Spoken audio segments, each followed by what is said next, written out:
अरे गर्दी नका करू रे मोकारा छोट्या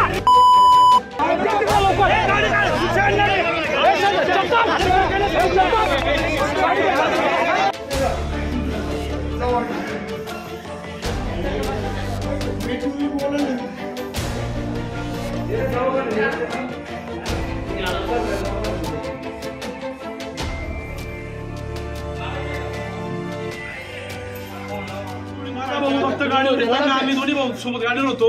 माझ्या भावाने जे होता ड्रिंक केली होती त्यांनी काय कोणाला केलं माहिती नाही।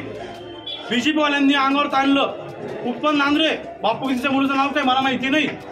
हा रमेश सरक आणि हा कोण आहे बांधण्यामधला विजू ठाकरे यांनी मारहाण केली पडताच मोडून गेले। माझी बहिणीला मारहाण केली काय पडून पडताच मोडून गेली बहीण।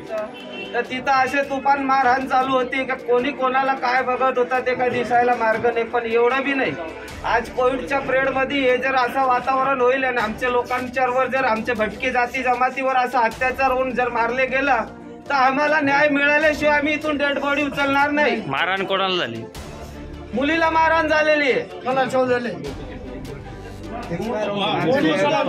मुलाची आई येते जर आज माझ्या समाजावर अत्याचार होतोय मी इथून उपासना करणार। इथं दवाखान्यातून डेड बॉडी मला न्याय मिळत नाही तोपर्यंत डेड बॉडी घेणारच नाही। आज राईनपाड्या सारखी घटना दिवसा झाले समाजावर इतका अत्याचार आहे। आम्ही मुक्तीभर लोक जगणार कस काय? असं जर झालं आमच्या सोबत तर जगणार कस काय आम्ही?